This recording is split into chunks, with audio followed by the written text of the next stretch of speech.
Hi there, everybody. This is Rob. I'm going to start explaining what I did here. Okay, so the purpose of this code is to draw a square using smaller squares. So let me go ahead and show you what I mean by that. So these are the squares I drew using. I drew a big square using smaller squares, which was the goal. These are all evenly spaced out, and I'll show you how we did that. So we're going to initialize a new world to 1000 by 1000. It's going to be 1000 by 1000 pixels for the X and Y axes. Initialize that new turtle into the world, create our X position, Y position, and side length integers, and initialize those.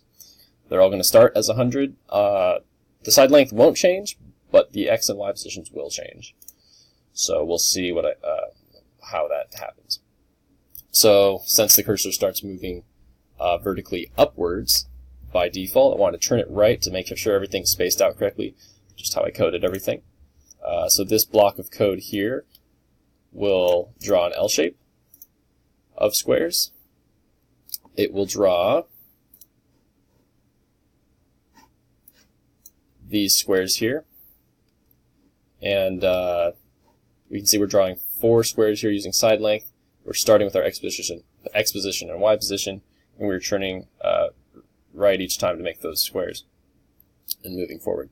So now what's happening is we have our Y position starting at 100, and if it's less than 500, we want to increase that by 200. That's because the starting position is 100 due to the spacing, but now every odd multiple of 100 up to 500 is going to be the numbers we're looking for. Since we're adding 200, we're adding 100 for the square that's already there and 100 for the space buffer that I wanted there. So that's the reasoning behind that number there. The positions of the loops are going to be reset since we're going to make a mirrored L shape for this part of my L, or of my square. It'll overlap the top left and the bottom right squares. And so this will do the same thing. It'll loop 6 times and draw those squares. Except now the only difference is we're checking in our if-else ladder for the X position first rather than the Y, right? And then Y is going to come later. So that just makes it so that the squares are acting how I want them to.